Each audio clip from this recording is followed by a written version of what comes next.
భారతదేశంలోని అతిపెద్ద పారిశ్రామిక దిగ్గజం టాటా గ్రూప్ మళ్లీ అంతర్గత రాజకీయాల వలలో చిక్కుకొని విలవిలలాడుతోంది. టాటా గ్రూప్ హోల్డింగ్ కంపెనీగా ఉన్న టాటా సన్స్లో మెజారిటీ వాటా టాటా ట్రస్ట్కుంది. అయితే ఈ ట్రస్ట్ ఇప్పుడు ట్రస్టీల నియామకాలపై తీవ్ర విభేదాలు ఎదుర్కొంటున్నాయి. సర్ రతన్ టాటా ట్రస్ట్ల ట్రస్టీగా ఉన్న మోహ్లీ మిస్రీ పదవీకాలం అక్టోబర్ 28న ముగుస్తోంది. 2022 నుండి ఈ రెండు ట్రస్టుల ట్రస్టీగా ఉన్న మోహ్లీ మిస్రీని మళ్లీ నియమించాలా వద్దా అనే అంశంపై బోర్డు సభ్యులు విభిన్న అభిప్రాయాలు వ్యక్తం చేస్తున్నారు. మోహ్లీ మిస్రీ పదవీ కాలాన్ని పొడిగించాలని టాటా ట్రస్ట్ సీఈఓ సిద్ధార్థ్ శర్మ ప్రతిపాదించారు. Tata trusts chairman Noel Tata, vice chairman Venu Srinivasan, రక్షణ శాఖ మాజీ కార్యదర్శి విజయ్ సింగ్ కూడా మిస్రీని తిరిగి నియమించే ఆలోచనలో లేరు. ఈ నిర్ణయాన్ని ఈ వారమే ప్రకటించే అవకాశం ఉంది. అయితే మిస్రీకి మద్దతుగా కొంతమంది ట్రస్టీలు కూడా ఉన్నారు.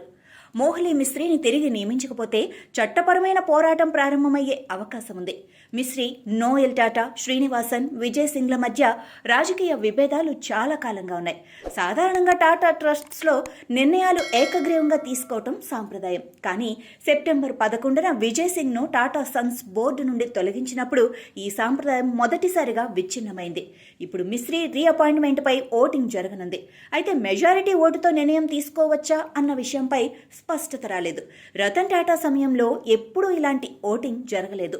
ఇది ట్రస్ట్ చరిత్రలో కొత్త పరిస్థితి. మోహ్లీ మిస్రీ వేణు శ్రీనివాసన్ను ట్రస్టీగా తిరిగి నియమించడానికి షరతులతో కూడిన ఆమోదమిచ్చారు. కానీ ఇప్పుడు ఆయన ఆ నిర్ణయాన్ని ఉపసంహరించుకుంటారా లేదా అన్న అంశం చర్చనీయాంశంగా మారింది.